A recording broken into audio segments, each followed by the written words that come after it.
Okay, welcome back to another episode of Mike's Toy Case, where, well, by now you know the drill. I'm just going to talk about toys and try not to get myself in the reflection of this very reflective box.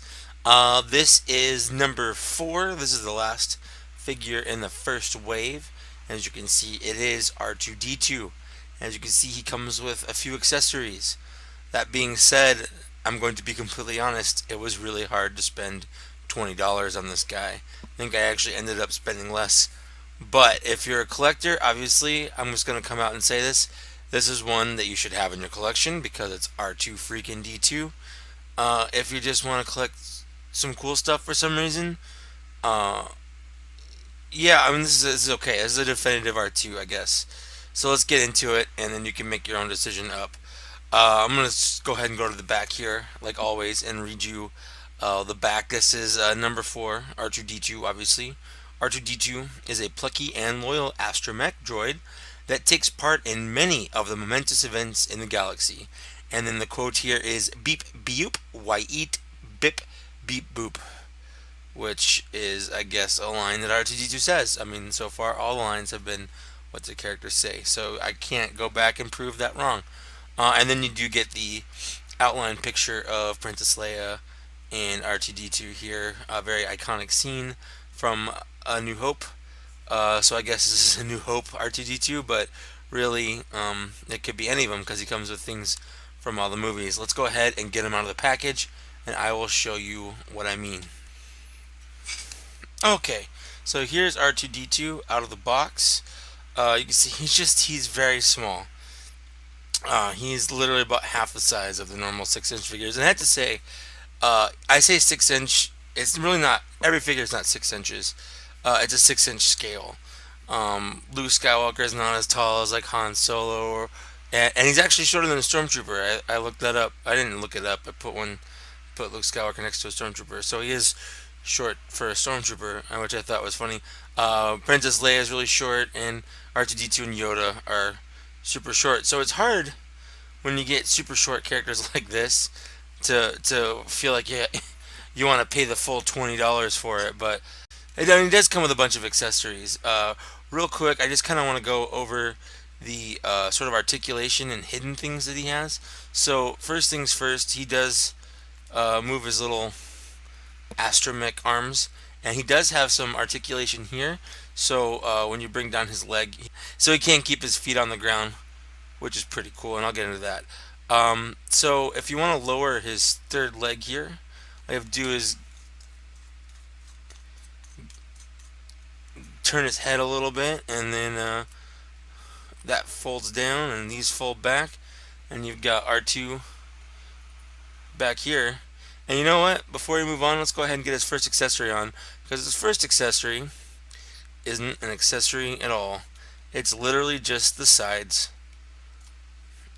of his legs, which is silly, but there's a reason for that, and we'll get into that. So this is, I don't know why they package it like it's an accessory though. It's kind of weird. I have that upside down. That's why it's not working. There we go. So now he looks more like R2. He does have a ton of detail in the figure, which is really great. And getting close here, um, pretty much all the classic R2 detail is there. All the little panels, and he actually does have. He opens up here, so he's got 2 doors right here. Let's go ahead and get into that. There we go. That's number 1, and then it has a little grabber arm.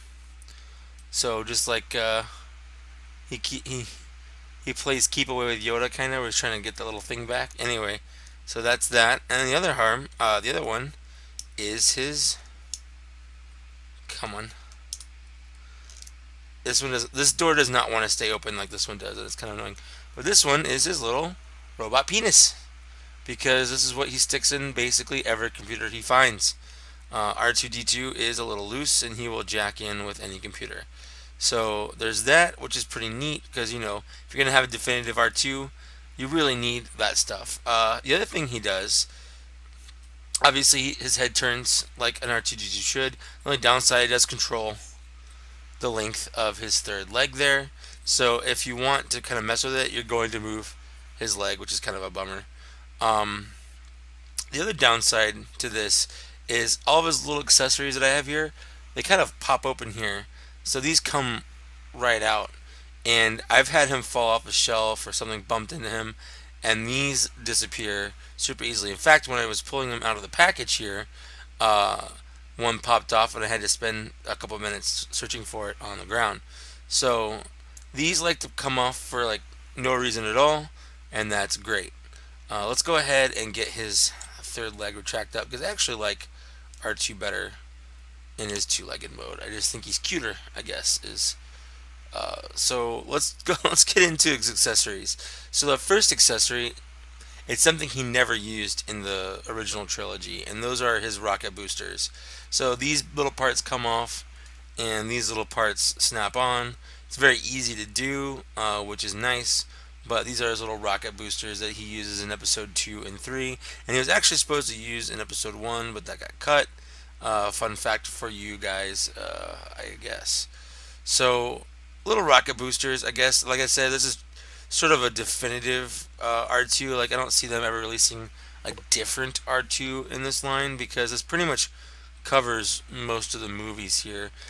This part right here, pretty much covering the prequel trilogy, as he never used these in the other one. Maybe in episode 7. So I'm just going to do these one at a time. I'm pretty sure this is the right one. This little top part comes off. So if you're going to do these, you have to be careful not to lose the coverings. This is the little radar he uses in Empire Strikes Back to detect life signs, I guess, to see if Han and Luke were alive. But he has been known to be wrong from time to time. Here is his next accessory, and that basically is just, I guess it's a little periscope thing. That's what he uses when he gets caught in the swamp to sort of see his way around. It does. I mean, it just comes right off, so it definitely swivels. And the top does look like essentially the bottom here, which is pretty neat. So it does look like it should just come right up. I usually just keep these in the package here because I'm going to lose them, so I never take them out. This is actually kind of the first time I've actually put them on. All right, and the third and last accessory here, so we're going through this real quick, is Luke Skywalker's lightsaber from Return of the Jedi.